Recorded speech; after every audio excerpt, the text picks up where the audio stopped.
baba lenenye kuthiwa i-straight iyashaya nje kuphela, kodwa kuthiwa lenenye ngathi ingweko.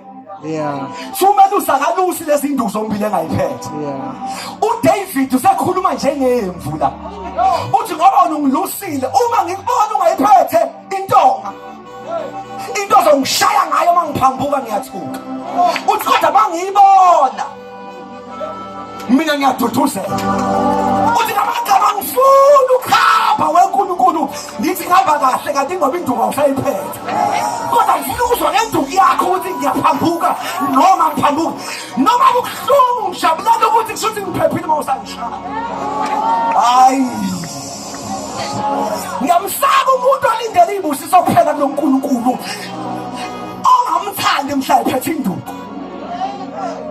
Lenenye idonsa siwile, kumele usuyisebenzisa kulezi eziwe esiweni. Lenenye uyisebenzisa ngawanga muntu eyishaya imvu yaphi lapho. uDavid uthi mina ngiyimvu enamehlo, ngithi ngiluswa ngibe ngibuka usayiphethe induku, intonga nodondolo. Uthi ngoba Thixo ngicela ukukhululeke njalo uma uyiphethe mina ngiyaduduzeka.